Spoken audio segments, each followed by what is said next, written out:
Hello everyone, and welcome back to the channel. Today, we're talking about one of the most anticipated aircraft in modern aviation, the Airbus A321XLR.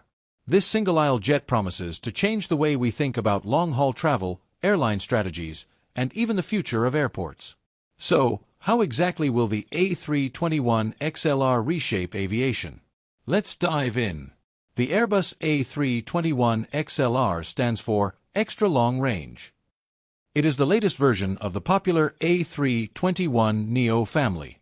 While the standard A321neo can fly around 7,400 kilometers, the XLR pushes this to about 8,700 kilometers, or roughly 4,700 nautical miles. That means airlines can operate flights lasting up to 10 hours with a single-aisle aircraft. Technically, this puts routes like New York to Rome, London to Miami, or Singapore to Sydney within reach of a narrow-body plane.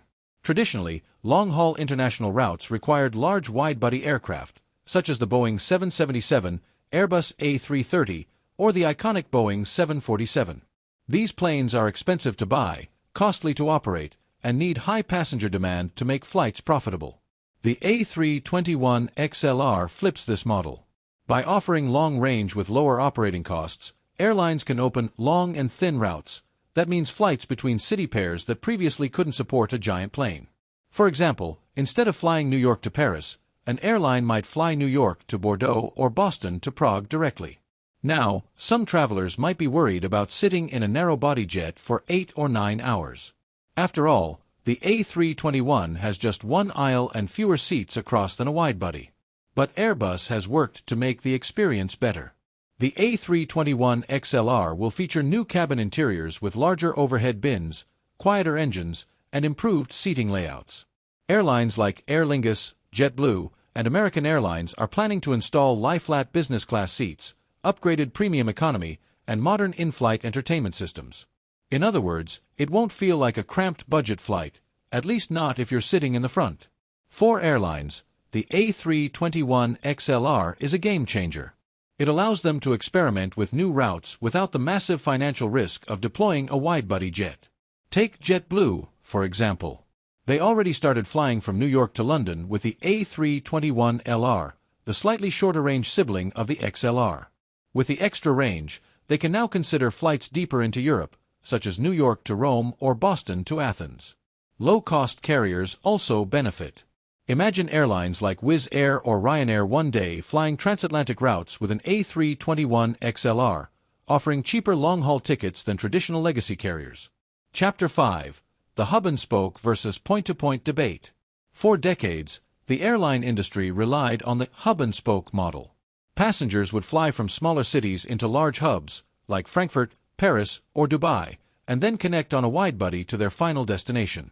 The A321XLR supports a shift toward point-to-point travel.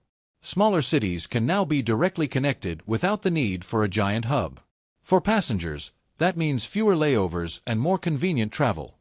For airlines, it means tapping into new demand while still making money on routes that would never fill a Boeing 777. The A321XLR also puts pressure on Boeing. For years, airlines have asked Boeing for a middle-of-the-market aircraft, something between the 737 and the 787. But Boeing has struggled to launch such a program, especially after the 737 MAX crisis.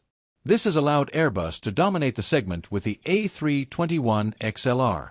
Many airlines that might have chosen Boeing are now committing to Airbus instead.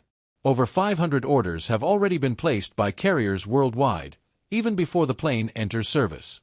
Of course, the A321XLR is not perfect. Being a narrow body, boarding and deplaning can be slower. There is less room for cargo compared to wide bodies. And while the range is impressive, it still doesn't cover the very longest routes, like Los Angeles to Singapore or London to Sydney. There are also regulatory questions. Some authorities are reviewing the new fuel tank design to ensure safety. And for airlines, the challenge will be configuring the cabin in a way that balances comfort with profitability. Despite these challenges, the A321XLR represents a major shift. It blurs the line between short-haul efficiency and long-haul capability.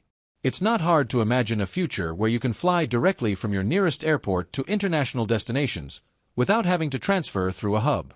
Airbus believes this plane will redefine how airlines plan their networks for the next 20 years. And if passenger demand continues to grow in smaller cities, the A321XLR could become one of the most important aircraft of this decade. So, will the Airbus A321XLR truly change aviation? All signs point to yes. With its combination of long range, efficiency, and flexibility, it has the potential to open new routes, challenge the dominance of hubs, and give passengers more choices than ever before. What do you think? Would you be comfortable flying 8 or 9 hours on a narrow-body jet? Let me know in the comments below. And if you enjoyed this video, don't forget to like, subscribe, and hit the notification bell for more aviation content. Thanks for watching, and I'll see you in the next one.